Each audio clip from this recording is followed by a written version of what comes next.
Bonjour et bienvenue à tous pour une nouvelle vidéo YouTube.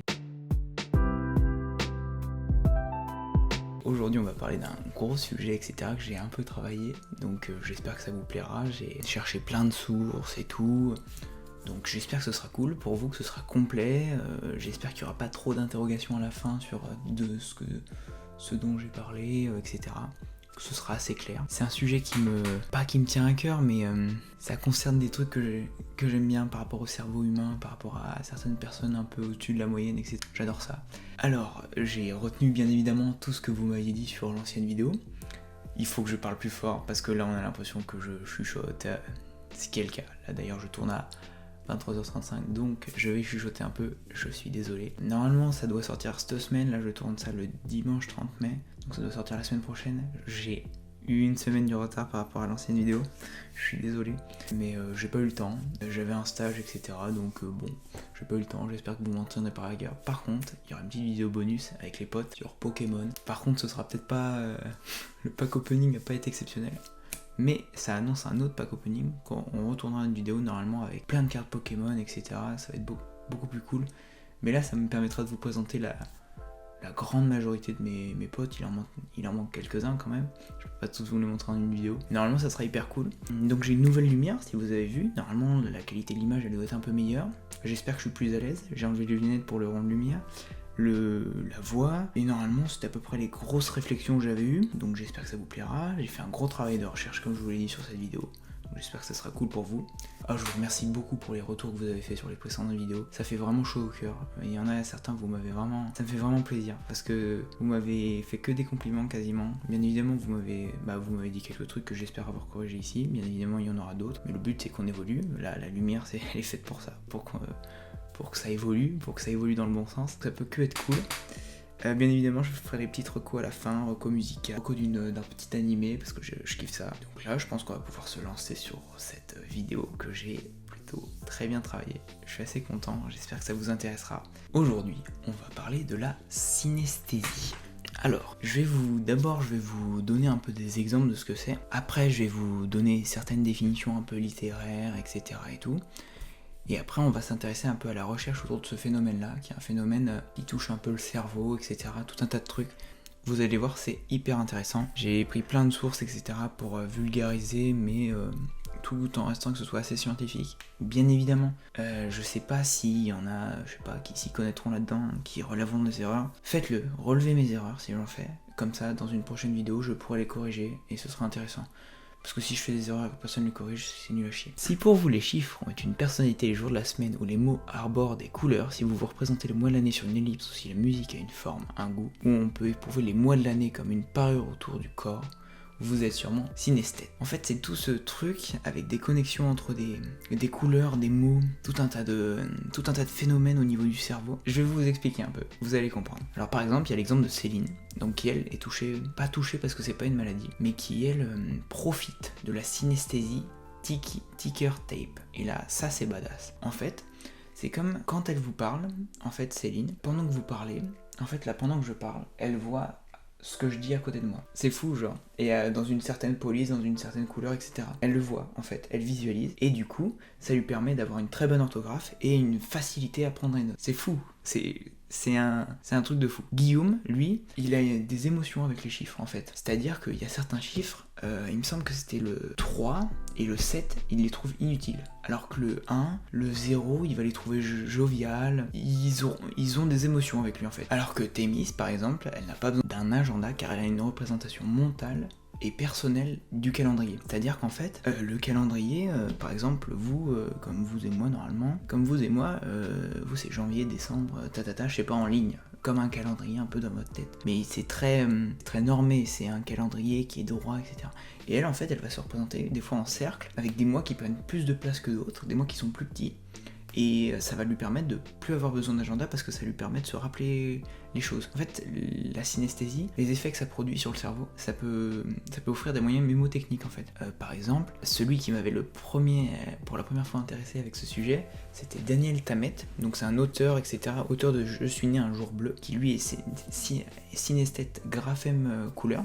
Il me semble que lui, il a aussi une forme d'autisme savant. C'est un génie, il est autiste et synesthète. Et en fait, par exemple, lui, il a appris l'islandais en une semaine. Ou il a pu réciter 22 514 décimales de pi par cœur, comme ça. Bah, ça lui confère des moyens mémotechniques monstrueux, c'est incroyable. Et lui, le 7 par exemple, il se le représente en bleu. Ça c'est la synesthésie graphème de couleur. C'est-à-dire qu'on associe des lettres ou des chiffres à des couleurs. Un autre exemple célèbre, le célèbre écrivain Vladimir Nabokov, lui, il était synesthète, et en fait, sa femme aussi, et leur fils aussi, qui était allégé à l'époque d'environ 10 ans, percevaient tous les trois les lettres en couleur. Donc tous les trois, ils étaient synesthètes.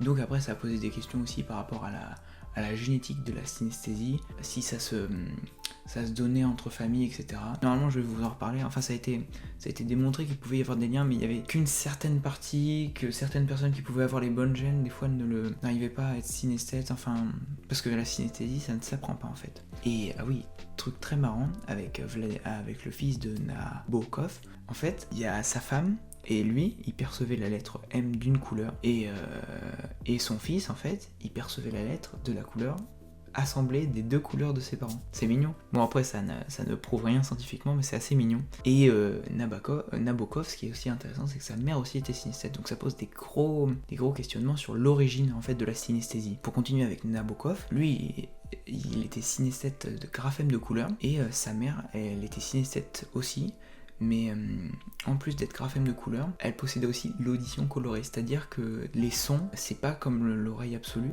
mais les sons, ils ont des couleurs en fait, et ça c'est hyper intéressant. Par exemple, Charlie XCX, qui est une très bonne chanteuse, et Billie Eilish, Billie Eilish est sûre, mais Charlie XCX, elle est synesthète, mais je sais pas si c'est pour ça ou autre chose. Mais Billie Eilish, elle voit les sons de certaines couleurs. Et donc, quand on voit le succès de Billie Eilish, on peut se dire que ça peut être très intéressant en musique, quoi. Et donc, le chercheur Philippe Doja, de l'Institut des neurosciences de l'Université Grenoble-Alpes, a étudié les cas de nombreux synesthètes au cours de ses travaux ces dernières années. En fait, c'est assez marrant parce qu'en fait, on se rend compte qu'on est synesthète quand on constate que les autres n'ont pas le même mode de pensée que nous. Parce qu'en fait, c'est comme si vous, par exemple, c'est ça qui est intéressant aussi, c'est que dans ceux qui regardent cette vidéo, il y en a sûrement qui sont synesthètes et qui ne le savent pas en fait. C'est ça qui est intéressant. Et en fait, c'est un mode de pensée, mais en fait ce mode de pensée, pour les synesthètes, il est normal en fait. Et c'est après quand ils en discutent avec leurs amis, etc.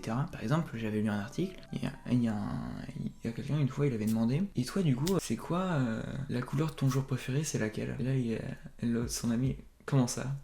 Et c'est ça qui est intéressant, c'est qu'en fait, les synesthètes, ils réfléchissent comme ça, mais ça leur paraît tout à fait normal. Ça leur permet d'avoir de plus gros avantages, etc. Mais tant qu'ils en parlent pas aux autres, tant qu'ils savent pas que c'est pas dans la norme, parce que j'ai les stats là, mais la proportion estimée dans la population, ça peut varier. Par exemple, il y en a qui disent que c'est 2 à 5% de la population mondiale, quand d'autres disent que c'est 4 à 5% des adultes présentent une ou plusieurs formes de synesthésie. Donc c'est vraiment une petite part de la population. Mais dans une vidéo, par exemple, je vous remercie beaucoup, mais j'ai eu plus de 100 vues sur mes 2 premières vidéos. Sur les 2 premières vidéos, ça veut dire que potentiellement, mais il faudrait qu'il y ait une grande chance quand même, potentiellement, il y aurait 5% de 100 qui se découvrent synesthètes avec ces vidéos, ou qui le sont. Bon, bien évidemment, c'est une petite part, mais s'il y en avait déjà imaginé un qui découvre avec cette vidéo qu'il est synesthète, je trouve ça incroyable. Donc n'hésitez pas, hein, si vous le découvrez avec cette vidéo, ce serait quand même cool. N'hésitez pas à le dire. Ah oui, chiffre très intéressant, il existe plus de 60 types différents de synesthésie recensés. Parce qu'en fait, ce qui est pénible avec les synesthésies, c'est qu'en fait, au départ, c'était des gens qui en parlaient. Mais en fait, il n'y avait pas de... Si en fait, on caractérisait pas quelque chose, on disait pas « Ah, ceux qui voient les couleurs, ceux qui voient les lettres en couleur, ils sont synesthètes », en fait, tu te dis pas « Ah, mais moi, je pense d'une autre manière, en fait. » Par exemple, le ticker tape, si on te dit pas le fait que tu vois des lettres à côté de toi, c'est pas normal, enfin c'est pas normal, c'est au-dessus de la norme, tu te dis pas, je sais pas, c'est pas normal de voir ça, parce que celle qui en avait parlé, en fait, elle trouvait ça totalement normal de voir à côté, en fait. Elle trouvait ça totalement normal, et quand on lui a dit que c'était pas... personne avait ça normalement, elle était perdue, quoi. C'est tellement intéressant. En termes de trucs un peu cocasses, on a des synesthètes qui perçoivent des couleurs pour certains goûts alimentaires. Il y en a d'autres qui savourent des goûts lorsqu'ils entendent des intervalles musicaux, et d'autres qui entendent des sons lorsqu'ils sentent des odeurs. Et c'est ce que je vais expliquer après. En fait, la synesthésie, ça associe deux zones du cerveau qui normalement ne devraient pas être associées. Et donc il y a plein d'hypothèses là-dessus. Par exemple le goût et le toucher, le goût et les couleurs et les lettres. C'est tout plein de trucs comme ça en fait. Et c'est hyper intéressant. Un ami d'un chercheur, Jean-Michel Huppé, lui il a associé des formes géométriques simples à des goûts. On va maintenant passer à la deuxième partie de cette vidéo, les origines et l'histoire de la découverte de ce phénomène. Et c'est très intéressant. Pour savoir, le mot synesthésie, ça vient du grec syn, qui veut dire avec, l'union, et aesthésis, ça veut dire la sensation. Et ça a donné le mot sunaesthesis. Donc c'est l'union des sensations. C'est assez intéressant comme étymologiquement parlant, ça décrit bien le terme. Et donc, ça a été, on peut le définir, scientifiquement un peu parlant, la synesthésie, c'est l'expérience subjective dans laquelle des perceptions relevant d'une modalité sensorielle sont régulièrement accompagnées de sensations relevant d'une autre modalité, en absence de stimulation de cette dernière. Par exemple, l'audition colorée. C'est-à-dire qu'on associe vraiment deux sens qui ne devraient pas être associés. Donc il y a l'association de couleurs à des lettres et des chiffres, donc ça c'est ce que je voulais expliquer, c'est la synesthésie graphème couleur, ou au jour de la semaine, la représentation spatiale particulière des séries numériques ou temporelles. Donc ça c'est la synesthésie spatialisée, la personnification des lettres ou des chiffres. Donc voilà. Donc les synesthètes le sont généralement depuis aussi longtemps qu'ils s'en souviennent, parce que en fait c'est totalement normal pour eux ce qui se passe, comment ils réfléchissent, etc. Donc ces synesthètes-là, ils sont qualifiés de synesthètes développementales, quand c'est depuis tout petit. Il y a certaines synesthésies qui peuvent être intermittentes, par exemple celles qui sont acquises entre guillemets à la suite d'un traumatisme cérébral ou de certaines pathologies comme la maladie de Parkinson, ou les atteintes au nerf optique ou au lobe temporal, etc. Certains aveugles expliquent par exemple qu'ils perçoivent les sons en couleurs, etc. Mais on l'a vu, ça peut être des moyens mémotechniques, ça peut être des avantages, etc. pour plein de choses, mais ça peut aussi compliquer certaines tâches arithmétiques simples. Les chiffres par exemple, ils peuvent se mettre dans des organisations plus complexes que ce que ça en est, donc ça complique la chose, etc. Ça peut prendre plus de temps, etc. En fait, c'est tout simplement, ça permet beaucoup de choses, mais en fait, c'est tout simplement, c'est une autre façon de penser, en fait. C'est une autre façon de penser, en fait. C'est certaines choses qui peuvent paraître beaucoup plus simples que d'autres, alors que pour nous, je dis pour nous parce que je sais que moi je suis pas synesthète, parce que je kifferais ça, être synesthète. Ça me fascine, c'est comme les génies, etc. Ça me fascine, ceux qui sont un peu au-dessus de la moyenne. Et en fait, c'est juste, ils ont un mode de raisonnement qui n'est pas celui de la personne lambda moyenne, quoi. Et donc, du coup, ce qu'ils apprennent à l'école, c'est pas tourné pour eux, pour apprendre. Donc en fait, certaines choses qui nous paraissent totalement simples pour nous, parce que on a été biberonné à ça, parce que c'est le mode de fonctionnement de notre cerveau, pour eux c'est compliqué. Alors que pour d'autres trucs, ça va être super facile pour eux. L'orthographe, comme on a vu, etc. Ça leur permet plein de choses. C'est juste qu'en fait, c'est un autre mode de fonctionnement du cerveau. C'est un autre mécanisme. Et malheureusement, c'est pas assez mis en œuvre. Et je pense qu'il y a plein d'élèves, même s'ils sont pas synesthètes, qui, en termes d'éducation, auraient besoin de plus d'ouverture comme ça. D'ouverture à d'autres modes de pensée, d'autres modes de fonctionnement. Les mathématiques par exemple, c'est hyper ardu, mais si on s'y prenait mieux pour apprendre les mathématiques en France, on ne serait pas dernier en moyenne du niveau mathématique en Europe ou même dans le monde. C'est ça qui est dommage. C'est en fait, il y a un seul mode de pensée, un seul mode d'éducation, d'apprentissage, et il est imposé à tout le monde. C'est pénible. Alors qu'il y en a certains, peuvent avoir un très haut potentiel intellectuel et ils sont pas mis en valeur. C'est ça qui est dommage. Et ils vont réussir, ils vont certes pouvoir réussir peut-être plus tard, alors qu'ils auraient pu réussir bien avant. C'est ça qui est dommage avec l'école des fois. C'était j'ai trop parlé. Alors par contre, il faut vraiment pas confondre la synesthésie avec, par exemple, quand on dit quelqu'un voit rouge avec la colère, ça marche pas en fait, parce que en fait c'est même pas des couleurs, comme je vous l'expliquais tout à l'heure, les couleurs qu'ils associent en fait c'est même pas des couleurs si logiques que ça. En fait c'est vraiment propre à chaque synesthète. Je sais pas, il y en a un qui voit le 7 bleu et un autre synesthète. Émotionnellement ça va être ancré en lui que le 7 il est pas vert. Et des fois entre deux synesthètes, du coup ça peut partir un peu en embrouille. Et en fait ils sont clairement attachés à cette couleur, à ce sens là, et pour eux un 7 ça peut vraiment être que vert, alors que pour d'autres ça peut vraiment être que bleu. C'est marrant, c'est un autre schéma de pensée en fait. C'est aussi en littérature, c'est une petite aparté, en littérature c'est aussi une figure de style, un style d'écriture prisé par Baudelaire et Rimbaud, et Baudelaire il avait écrit un très joli poème là-dessus. Par exemple, la nature est un temple où de vivants piliers laissent parfois sortir de confuses paroles. En fait là il personnifie les piliers, mais est-ce que lui était synesthète ?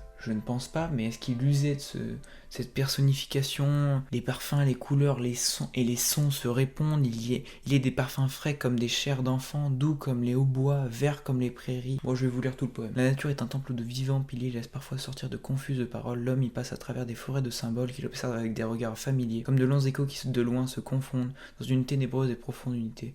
vaste comme la nuit et comme la clarté. Les parfums, les couleurs et les sons se répondent. Il y a des parfums frais comme des chairs d'enfants, doux comme les hautbois, verts comme les prairies, et d'autres corrompus, riches et triomphants, ayant l'expansion des choses infinies, comme l'ambre, le musc, le benjoin et l'encens, qui chantent les transports de l'esprit et des sens. Ça, c'est Baudelaire. En fait, il associe certaines choses à des pensées un peu plus favorables, quand d'autres, il les associe à des pensées un peu plus néfastes, mauvaises, etc. C'est ça un peu les synesthètes. Ils vont associer des choses, mais en fait, c'est ancré en eux, et je vais vous expliquer comment c'est étudié ce phénomène-là. Alors, le premier cas convaincant de synesthésie, c'est Sachs. Je sais pas comment on le prononce, ou Zach ou Sachs en allemand, en 1812, qui décrivait une thèse évoquant le premier cas de synesthète au monde, enfin un peu de l'histoire. Il y a dû en avoir avant, mais ils n'ont pas été remarqués, et on soupçonne que ce soit lui, ce cas de synesthésie. L'origine d'une synesthésie est neurologique. C'est important aussi de distinguer la synesthésie développementale avec la synesthésie temporaire, intermittente, comme avec les maladies, ou l'usage de drogue. Par exemple, Théophile Gautier, il écrivait des poèmes là-dessus. En fait, lui, il décrivait les émotions qu'il ressentait pendant qu'il fumait du hashish. Du coup, il associait des couleurs, etc. Mais c'est par intermittence. Ce n'est pas une pathologie du système visuel, ou c'est pas une pathologie du tout. Et ça avait été cru avant, même du système visuel, etc. Parce qu'en fait, Zach, le premier qui en a parlé, ou Sachs, il était albinos. Donc on a cru que du coup, c'était une association par rapport à ça. Mais en fait, ça s'est révélé que c'était complètement faux après. Au 19e siècle, il y avait plus des études de cas individuels, des personnes qui disaient « Ah, je vois ci, je vois ça ». Donc là, il n'y avait pas encore de topologie un peu des synesthésies. Dans les années 90, il y a eu l'observation de plusieurs synesthètes au sein de même famille, et donc c'était plus souvent des femmes, donc il y a une hypothèse selon laquelle c'était par rapport au chromosome X, et après les recherches ont prouvé que c'était pas vrai, et il y a eu une explication un peu plutôt sociale sur le fait que on parle moins de synesthésie chez les hommes. C'est le fait que peut-être ils en parlaient moins socialement, de parler de ça, qui se confient moins, etc. Mais ça, c'est un plus gros problème, on va dire. Donc alors, en termes de théorie sur les origines de la synesthésie, il y a la théorie de l'activation croisée. Donc c'est le fait qu'il y a un ensemble de neurones qui soit par exemple avec le visuel des couleurs, etc., tout ce qui touche aux couleurs, et en fait qui soit relié à un autre ensemble qui s'occupe par exemple des lettres et des chiffres, et que ces deux-là, en fait, ils soient pas connectés de base pour tout le monde. Cette théorie, en fait, s'appuie pas que sur ça, elle suggère aussi qu'il y a d'autres processus supplémentaires, par exemple la culture, l'environnement, etc. C'est Michel Huppé qui l'explique. En fait, on a remarqué pour certaines couleurs, les couleurs par exemple pouvaient être les mêmes des fois pour certaines lettres. Chez certains synesthètes, à une proportion assez importante. Et en fait, il y a par exemple l'Occident va peut-être associer, je sais pas, plus le bleu à certaines, même à l'école primaire, etc., maternelle, pour apprendre à lire. Des fois, il y a les lettres en couleur. Il y a certaines lettres qui peuvent apparaître des fois souvent dans la même couleur. Donc ça peut s'ancrer un peu chez les synesthètes qui vont associer inconsciemment cette couleur à cette lettre-là. Et du coup, ça peut faire qu'il y a une certaine proportion de la population qui associe cette couleur-là. Donc ce serait pas que génétique, enfin, il y aurait plus que ça en fait. Ce serait une influence d'ordre culturel. Des études menées sur la forte coloration de certaines lettres font un lien possible avec leur fréquence d'apparition dans la langue maternelle. Oui, par exemple, je sais pas, le rouge, c'est peut-être une couleur plus chaude, donc des lettres qui apparaissent souvent, des consonnes qui apparaissent souvent peut-être, des choses dans ce goût-là en fait. Donc ça, c'est la première théorie. Et la seconde théorie, elle est assez intéressante par rapport à ce qu'on a expliqué tout à l'heure sur la prise de drogue, en fait. Ce serait en fait que ces associations, elles existent dans le cerveau de chacun, entre, par exemple, comme je vous l'ai dit tout à l'heure, les lettres et les couleurs, mais en fait qu'elles soient inhibées chez la plupart des cerveaux humains, c'est-à-dire que cette association elle est enfuie au fond, et en fait les synesthètes, eux, ils sont désinhibés par rapport à ça, c'est-à-dire que en fait cette association elle apparaît alors qu'elle devrait pas apparaître. Elle est réactive, elle est active, mais elle devrait pas l'être. Enfin, c'est pas qu'elle devrait pas l'être, mais c'est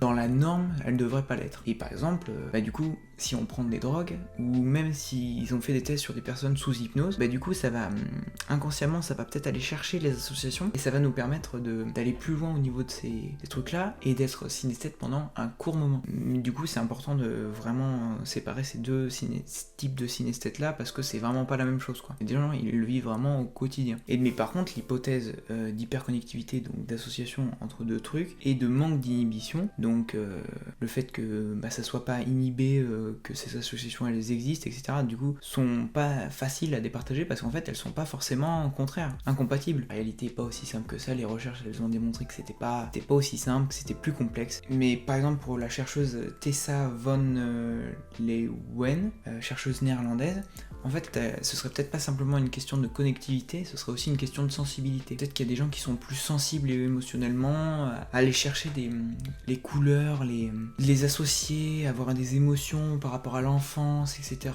Bon, après, il faut aussi, génétiquement parlant, il faut aussi avoir les gènes, mais ce serait peut-être aussi de cet ordre-là. Mais bien évidemment, c'est des pistes qui restent à explorer. Et donc, on pourrait considérer qu'une association synesthésique pourrait être considérée comme une association mémorisée, chargée émotionnellement. Elle est propre à chaque personne, en fonction de sa culture, de son environnement, et même de ce qu'il a pu apprendre. Si le 7 est vert pour lui, c'est qu'il le considère vraiment comme vert, et c'est important pour lui. Ça fait partie de lui. C'est comme si on vous disait « regarde ce cœur rouge », et en fait, tu te rends compte qu'en fait, ton rouge, toi tu considérais pas que ça c'était rouge. C'est comme si tout d'un coup ton monde changeait d'un coup. Tu te rendais compte qu'en fait tu ne pensais pas comme les autres. Et ça peut apporter des avantages comme ça peut apporter des inconvénients. Ça apporte beaucoup plus d'avantages quand même. C'est juste que c'est un autre mode de pensée et quand on les met sur le bon élan pour ça, et ben en fait ça dégage tout le potentiel en fait de la chose. Comme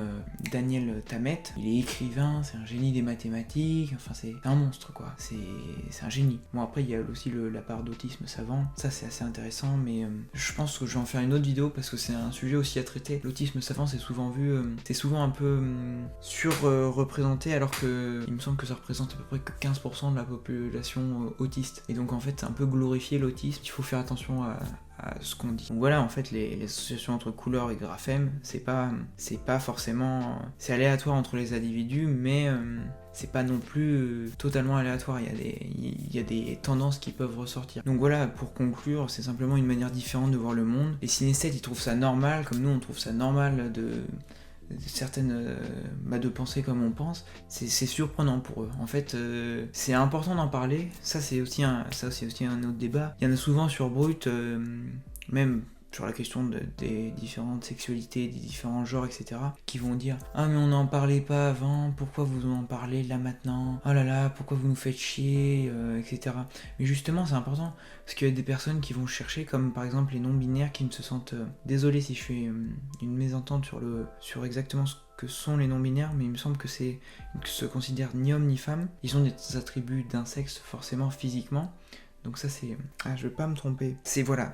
Ils ont un sexe physique, un sexe civil un peu par rapport à la carte d'identité, etc. D'ailleurs je pense que c'est un débat qu'on pourrait avoir sur le fait de mettre le sexe sur une carte d'identité, parce qu'en soi, je vais le dire assez vulgairement, mais on va pas te palper les couilles quand on prend ta carte d'identité, on va regarder ta tête et on va voir que c'est toi. Si c'est pas toi, bon bah c'est pas toi, mais le fait, il me semble que c'est en Suède, ils ont enlevé le sexe sur le... Enfin ça crée des problèmes pour rien quoi, il y a aucune utilité. Même pour un CV, c'était un de mes potes qui en parlait, là je diverge complètement. En Angleterre, sur un CV on n'a pas besoin de mettre sa photo, et je vois pas en quoi mettre sa photo sur un CV ça a de l'importance en fait. Ce que ça veut dire, ça permet juste à des gros connards de racistes, désolé les racistes, hein. Mais bon, je suis vraiment pas en accord avec vous les frérots, faut changer, hein. Tout le monde peut changer, donc je vous ferai changer les frérots. Je vous excuse, mais gare à vous. Non, faut vraiment pas insulter les gens, c'est pas bien, parce que du coup ça ferme les gens, faut justement instaurer un dialogue, faut essayer toujours de comprendre les gens, etc. Ça c'est aussi important, parce que sinon on n'avance pas. Si on dit à un raciste qu'il est con, ça va confirmer que ses pensées sont les bonnes, parce qu'on l'insulte. C'est comme un complotiste, si on lui dit que c'est ce qu'il pense c'est de la merde, etc., qu'il faut qu'il arrête de dire des conneries, bah justement ça va lui faire dire, tu vois ces gens-là ils sont complètement bêtes, etc. Donc c'est important de toujours comprendre. Mais donc voilà, de mettre sa tête sur un CV, ça ne sert totalement à rien. Comme de mettre son sexe sur une carte d'identité. Sinon on demande à la personne gentiment mais sûrement, voilà. Mais pas de discrimination sur ça. Et donc des personnes qui sont non binaires, quand ils voient ça sur Brut, et bah ça leur permet de se sentir plus eux-mêmes. Même les personnes qui sont asexuelles. Là par exemple... c'était une vidéo sur une personne qui parlait de son asexualité, et il y avait des personnes avec peu de réflexion, on va dire, qui disaient « Ouais, mais pourquoi elle parle de ça, etc. C'est un terme qui vient d'être inventé. » Ben oui, parce qu'on n'en parlait pas avant. Mais maintenant qu'on en parle, on va en parler. Comme ça ce sera normal, tout le monde le saura, on n'aura plus besoin d'en parler justement. Et il y a des personnes du coup, elles se sentent obligées socialement de s'accoupler, de faire le sexe, on va dire, alors qu'en fait elles n'en ont absolument pas l'envie. Et c'est important d'en parler parce que bon, faut que chacun soit bien dans sa peau. Et il peut y avoir deux asexuels qui se rencontrent, qui vivent une vie amoureuse. La sexualité c'est aussi ça, c'est de vivre une vie amoureuse totalement épanouie, sans forcément avoir l'envie de sexe quoi. J'ai totalement divers. N'importe quoi, je suis parti n'importe où là. Donc les synesthètes. Donc non, il faut en parler. C'est pour ça que cette vidéo je la trouve importante parce que moi c'est un sujet qui me passionne, surtout les génies, etc. Personnes qui ont un cerveau qui fonctionne pas comme le mien. Ça me passionne. D'ailleurs, il y avait un film sur la fabuleuse histoire du temps consacré au personnage de Stephen Hawking avec dans le rôle celui qui a fait normalement les Animaux Fantastiques. Je sais le film issu de la saga Harry Potter. Enfin les films issus de la saga Harry Potter, qui est un très bon acteur et le film est génial et ça fait réfléchir, ça ouvre d'autres portes sur un monde de réflexion, ça fait voyager. Et moi j'adore ça. Les génies, ceux qui sont au-dessus un peu des autres, qui sont un peu dans leur monde et tout, qui sont juste au-dessus de la moyenne, qui sont pas arrogants, etc.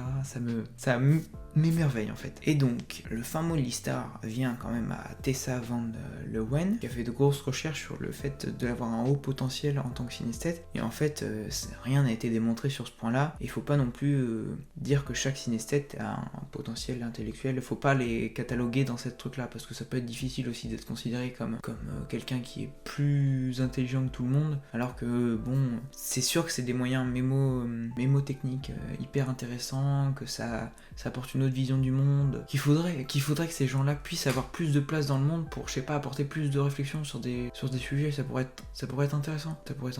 Aller au-delà de certaines couleurs, par exemple, hein, les couleurs de peau, etc. Voilà, peut-être aller au-delà de conneries, je sais pas. Là, il y en a un qui voit le 7 rouge et un autre qui voit le 7 vert. Et ben on s'en branle, chacun peut être content, on peut débattre gentiment mais sûrement, sans s'insulter, mais les deux réalités peuvent être les mêmes. J'ai fait de la philosophie sur la couleur, non mais...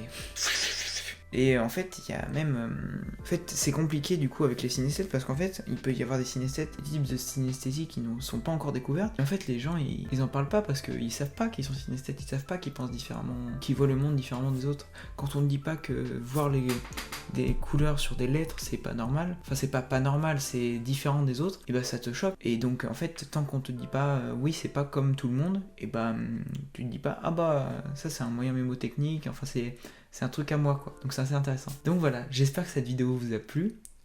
Cette petite explication. Ah oui, j'allais oublier. Les recos. Alors, Assis de Bakary et Rogen, c'est un son incroyable. Franchement incroyable. Jeannette de Lefa, incroyable aussi. Je vous invite vraiment à aller écouter. Le dernier freestyle de Lorenzo, avec la fameuse phrase « Des rappeurs homophobes sucent pour percer ». Lorenzo, ça celle-là, elle est très très bien.